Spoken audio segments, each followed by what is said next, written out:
वरिष्ठांकडे या सरकारकडे या ठिकाणी पाठवलेला आहे। नेमकं म्हणजे हा निधी कुठं वळविलेला आहे आणि कोणाचा निधी वळविलेला आहे, किती काय सांग? हा निधी फक्त सांगायलाच योजना आहेत कागदावरच्या की लाडक्या बहिणीला आम्ही हा निधी वळवतो, परंतु एका विशिष्ट जातीचं जे हजारो वर्षापासून इथल्या चिखलामध्ये दळलेले आहेत, हजारो वर्षापासून ज्यांनी नाल्या उपसलेल्या आहेत, असे अनेक कामं केलेली आहेत। मग त्या लोकांच्या जनकल्याणाचा निधी जर इतर एखाद्या योजनेला जर तुम्ही वापरत असाल तर ही अत्यंत निंदनीय गोष्ट आहे।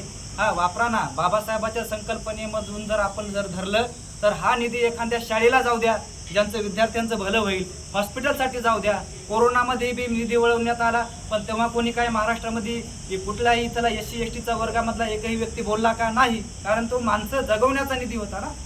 तर त्या गोष्टी होत असतील तर आमचं त्यासाठी स्वागतच आहे, परंतु इथल्या थत्तूर योजनेला कुठेतरी आमचा निधी वळवला गेला तर महाराष्ट्रावर आम्ही शांत बसणार नाहीत। आदरणीय हंदोरे साहेबांच्या आदेशानुसार आम्ही संपूर्ण महाराष्ट्रामध्ये आंदोलन काढतील, हाच इशारा भीमशक्तीच्या वतीनं जिल्हा अध्यक्ष म्हणून प्रमोद कुलकर्णी यांच्या वतीने या ठिकाणी मी देत आहे। काही दिवसापूर्वी महाराष्ट्र शासनाने एक शासन निर्णय काढून दलित, आदिवासी, बौद्धांचा हक्काचा प्रगतीचा जो निधी आहे तो निधी लाडकी बहीण या योजनेसाठी वळवलेला आहे। या गोष्टीचा आम्ही जाहीर निषेध करतो। कधी पण कुठल्याही योजनेसाठी निधी पाहिजे कमी पडला की यांना फक्त आणि फक्त केवळ सामाजिक न्याय विभागच का दिसतो? सार्वजनिक बांधकाम विभाग आहे, तिकडे कोट्यावधी रुपये पडून आहेत, तो निधी तुम्ही का वळवत नाहीत? कारण ते खातं जे आहे उपमुख्यमंत्री एकनाथ शिंदे यांच्याकडे आहे। मग सामाजिक न्याय विभागाच्या निधीवरच तुम्ही प्रत्येक वेळेस का दरोडा टाकता?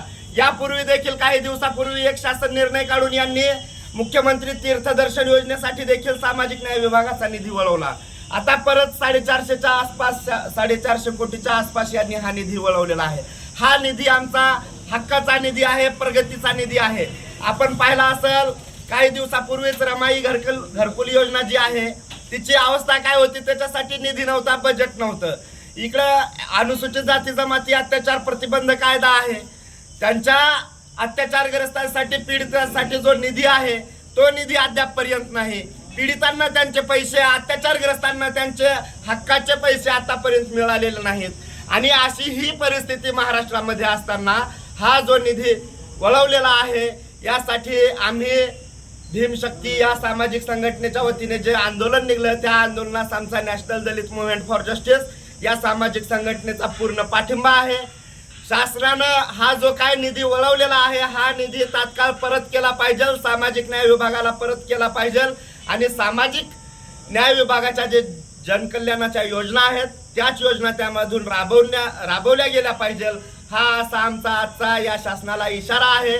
आज भीक मागू आंदोलन करून मुख्यमंत्री अजितदादा पवार यांना आम्ही जे काय भीक मागून जो काही निधी जमा झालेला होता तो निधी या उपविभागीय अधिकारी यांच्या मार्फत आम्ही पाठवलेला आहे। त्यांना जर आणखी निधी कमी पडत असेल तर खुशाल आमच्यासारखे लाखो कार्यकर्ते भीक मागून ते निधी त्यांना पाठवतील, परंतु सामाजिक न्याय विभागाच्या कोणत्याही निधीला एकही रुपयाला धक्का लागला नाही पाहिजे। भविष्यात जर हे सुधारले नाहीत, सामाजिक न्याय विभागाचा निधी इतरत्र वळवू नये म्हणून बजेटचा कायदा या शासनाने केला पाहिजे।